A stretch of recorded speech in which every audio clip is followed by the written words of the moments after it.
What's up guys? Good day. So, March 13 ngayon. Bali, pang ilang days na namin dito sa Saudi. So, bali nagbiyahe kami ng 3, din dumating kami ng 4. Saglit. Check natin. Kasi yung biyahe natin mga 4 hours din eh. From Philippines to Saudi. Okay, so nabiyahe kami Friday, then pumasok na kami sa 4. So, pero nakarinig na kami ng gabi, madaling araw na yata yun, or midnight ng 3. So, sabi natin, start na tayo ng 4. March 4, so pang ilang days na tayo. So, 1, 2, 3, 4, 5, 6, 7, 8, 9, 10. 10 days na tayo dito sa Saudi. So, ang unang isip ko about sa Saudi, so mahirap sa tubig. Yun. Pero yung actual pala, malapit lang sa dagat. Then, yung iniisip natin na walang mga tanim, mayroon pala. Marami pala. Okay, so then isang hindi ko nadala during sa kapag pagpunta namin dito, yung dapat magdala talaga ng lotion or bumili ng lotion dito sa Saudi. Kasi I don't know sa iba, pero sa akin nagdadry ako, galis ba yun sa Tagalog? Nagdadry ako guys. So yun Tapos nagkakadandrap ka kahit hindi ka nagkakadandrap sa Philippines. Possible because of the temperature here, yung climate. So iba. So dapat possible din na nag-adjust pa yung katawan ko. And yung din, once bago ka pa lang dito, karating pa lang, kami mga 3 days yata, 4 days.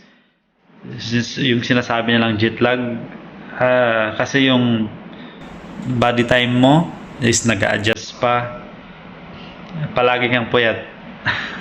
Kasi dito sa Saudi is +5 yung zone niya. So sa atin kasi +8. So +3 guys, +3 ba? Kasi 5 hours yung behind ng oras dito sa Saudi. So, kung +8 tayo, so +3. +3 yung Saudi. Kasi 5 hours behind. So, for example, kung natutulog ka dun ng alas 8 sa gabi sa Pilipinas, ano pa lang dito yan. So, -5. 8 - 5, so alas 3 pa lang. So, kapag 10 PM doon sa Pilipinas, so 5 PM pa lang dito. So, kung mula doon sa Philippines, magbiyahe ka dito sa Saudi, so medyo long time yung maranasan mong na gising ka. So, medyo yung sinasabi nilang jet lag. So, yan. Pero, after how many days, makaka-adjust na. Yun nga lang, dito sa accommodation namin dito sa villa, ako lang pa nang gamit.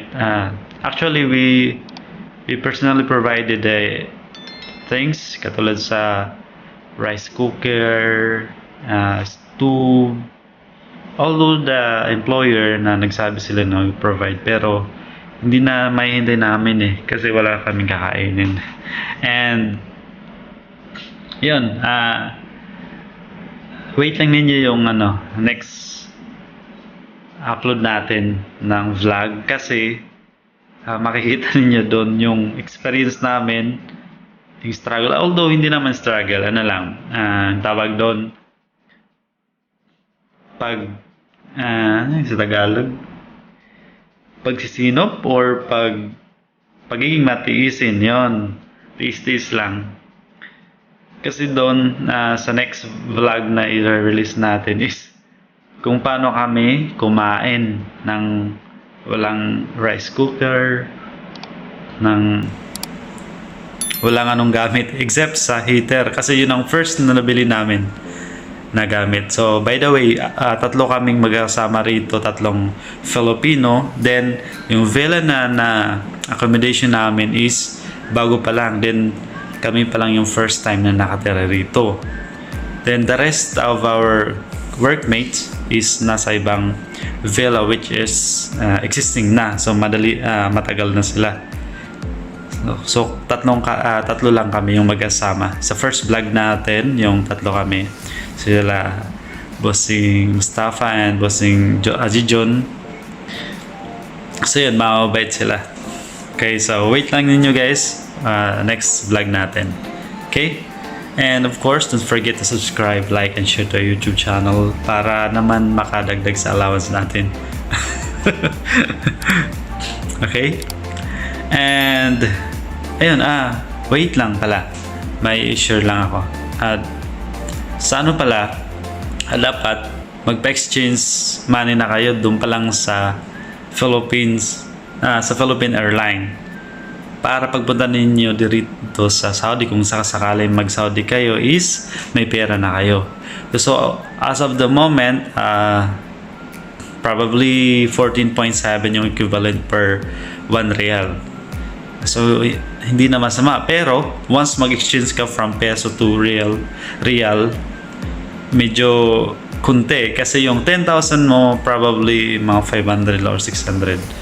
Ganyan. Equivalent sa real. So, yun. Yun lang. Sa next vlog na lang natin discuss yung mga first time ko na experience dito. Okay? Yan lang guys. Thank you for watching again. And don't forget to subscribe, like, and click the notification bell so that you will be notified every time mag-upload tayo ng video, especially sa mga vlog natin here in Saudi Arabia. Okay? Yun lang guys. Thank you and God bless!